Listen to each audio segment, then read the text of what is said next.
Republican Party of इंडियाचा Republican Party of इंडियाचा येते रामदास जी आठवले साहब तुम आगे बढ़ो, हम तुम्हारे साथ हैं। येते रामदास जी आठवले साहब तुम आगे बढ़ो, हम तुम्हारे साथ हैं।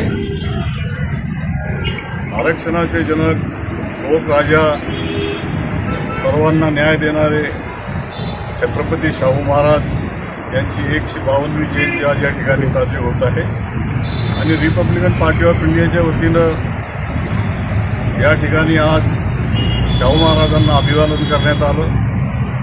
शाहू महाराजांना अभिवादन करताना एवढंच मला या ठिकाणी सांगितलं पाहिजे की माणगाव परिषद ज्या वेळेला 1918ला झाली, त्या माणगाव परिषदेमध्ये डॉक्टर बाबासाहेब आंबेडकरांना शाहू महाराजांनी त्या ठिकाणी बोलवलं होतं आणि भव्य अशा माणगाव परिषदेमध्ये डॉक्टर बाबासाहेबांनी त्या ठिकाणी गेले आणि खऱ्या अर्थाने शाहू महाराजांनी डॉक्टर बाबासाहेबांना त्या ठिकाणी घोषित केलं की खऱ्या अर्थानं दलित आणि बहुजनांचा नेता आज मी बाबासाहेब आंबेडकरांना जाहीर करतो असं त्या ठिकाणी शाहू महाराजांनी घोषणा केली होती आणि त्यानंतर बाबासाहेब आंबेडकरांनी या देशामध्ये क्रांती केली आणि सर्व समाजाला बहुतांना न्याय देण्याचं काम बाबासाहेब आंबेडकरांनी केलं।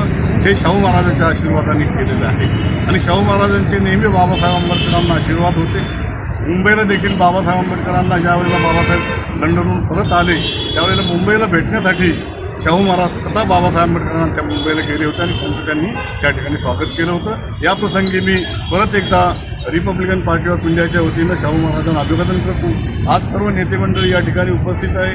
आमचे मिलिंद शेळके आहे, जिल्हा अध्यक्ष विजय मगरे आहे, जिल्हा अध्यक्ष बाळकृष्ण इंगळे आहेत, आमचे अरविंद अवतरमल आहेत, दिलीप फारुक आहे, बाबासाहेब नरवडे आहेत, त्याच्यानंतर आमचे सिद्धार्थ पगारे आहेत, ही सर्व प्रकाश खंदारे सर्व कार्यकर्ते या ठिकाणी उपस्थित आहेत।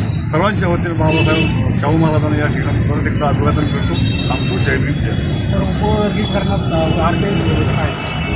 उपवर्गीकरणामध्ये रिपब्लिकन पार्टी ऑफ इंडिया जनतेसोबत आहे आणि बाबासाहेब आंबेडकरांनी जी घटना दिली आणि घटनेच्या माध्यमातून जे आरक्षण दिलेलं आहे त्या आरक्षणाप्रमाणेच उपवर्गीकरण या ठिकाणी जर करण्याचं ठरवलं असेल तर बाबासाहेब आंबेडकरांच्या घटनेची मोडतोड होता कामा नये। तेच आरक्षण हे असलं पाहिजे आणि शासनाने जे धोरण या ठिकाणी सुरू केलेलं उपवर्गीकरण करण्याचं तर बदर समितीची जो अहवाल आहे तो बदर समितीचा अहवाल अजूनही प्रसिद्ध झालेला नाही। तो अहवाल प्रसिद्ध झाला पाहिजे, जनतेसमोर आला पाहिजे आणि त्यानंतर जनतेचं मत घेऊन शासनाने उपवर्गीकरण करण्याचा निर्णय घ्यावा, तोपर्यंत घेऊ। सर आता काय सांगतो नाही, संदेश हाच आहे की आज उपवर्गीकरणाच्या माध्यमातून महाराष्ट्रामध्ये आणि दलित आणि मातंग या समाजामध्ये दरी वाढवण्याचं काम काही लोक या ठिकाणी करत आहेत। त्यांना मी या ठिकाणी सांगेल की बाबासाहेब आंबेडकरांनी दिलेलं आरक्षण हे आपण समोर ठेवून, बाबासाहेबांनी दिलेलं संविधान समोर ठेवून आपण या ठिकाणी वाढलं पाहिजे। आपला समाज हा एकत्र असला पाहिजे। दलित आणि मातंग हे एससीमध्येच आहेत, सामाज एससीमध्येच आहेत। आपण सर्वांनी एकत्र राहून हे आरक्षण आपण लाभ घेतला पाहिजे बाबासाहेबांनी दिलेल्या घटनेचा आणि आपला दरी वाढवू नये असं माझं या ठिकाणी